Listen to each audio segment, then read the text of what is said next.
Smiling like a shark in a shrimp tank. Big fish, small pond in the shrimp tank. When it take a swim.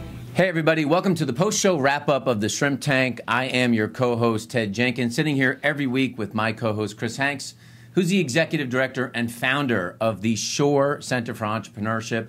We're joined today by our guest, Joe Ferrari, who's the owner of the UPS store here in Canton. I want to say it was number 4434, but I don't. Was I right? Oh, that was pretty good.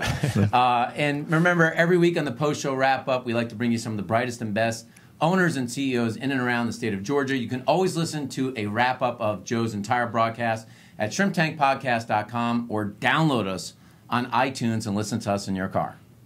So, Joe, I know a lot of people who are looking to get into business for themselves consider franchising. What advice would you give to those who are evaluating a franchise? Is that a good way to sort of help somebody become an entrepreneur? Yeah, if you're looking for something, turnkey or support behind you, if you're worried that you're going to start a business and you're not good at marketing, or you want to start a business and you're just not sure you can do it all, franchises are great because there's a support system there behind you. You become friends with the other franchisees, so there's you can always bounce ideas. I'm always calling other stores and asking for advice or support. We all support each other, so you're not out there on an island. So if you're looking to get into business, for yourself, and you're scared and you're worried about being on that island, franchising's great. You'll have a great support system behind you, and you'll be your own boss. Joe, when a lot of people go in to be an entrepreneur, they talk about this idea of culture. Like, I want my company to be my way. But when you're in a franchise, the franchise must have some of its own culture. So how did you balance building the culture in your store that's sort of, your stamp on it relative to, how UPS sets the culture for you? Yeah, UPS sets, there's guidelines, and there's tricks and training that they want you to take, and we all take it, and it's business 101, but you really have to set yourself apart.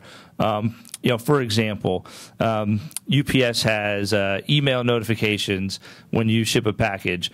Anytime we ship a package and it's a high value or it's overnight, we set it aside and track it ourselves to make sure that it gets there on time and intact. Our customers really appreciate that. Are they bothered with the phone call from us to let us know? Some of them are, but for the most part, they really appreciate that. We took the time to set their tracking number aside, track it the next day, and made sure it got to their destination and it was intact. So I find it intriguing that you have the same system of doing business, same brand as all the other franchisees, and it's a pretty large franchise system, yet you're growing so much faster. So any sort of thing that you're doing differently or anything that we can learn from that? Yeah, there's a few things that, I always say the area, and a lot of people say I don't give myself enough credit. But one thing we're doing, to talk more about the print again, is we're really expanding the print and design work. We're really letting everybody know that walks in that door that we do printing, whether it's these banners that you see behind us or metal signs, anything. Recently, for the local high school, River Ridge, we did dry erase signs that were showed their chain of command in their ROTC program. They came to me. I'd done printing for them in the past. They had an idea, and I didn't know at the beginning if I could do it, so I had to make a couple phone calls, and sure enough, we made them two beautiful signs. Another thing we do is we don't say no. If we don't know how to do it, we don't just let it go.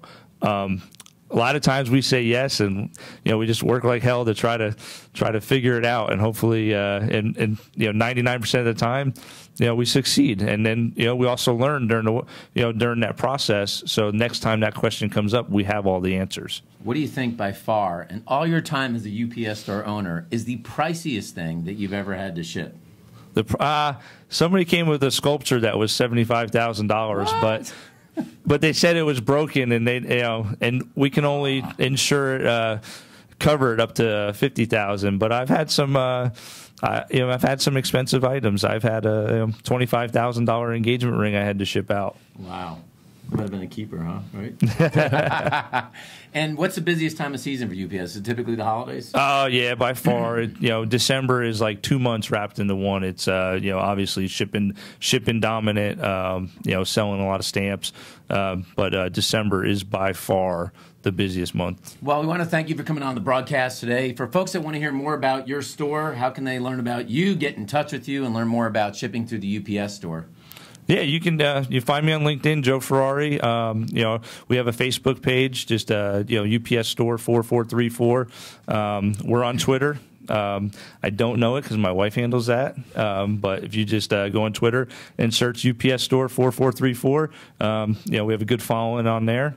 But if you're not in Canton, I really suggest that you reach out to your local UPS store for shipping, printing. You'd be surprised what we can do for small businesses.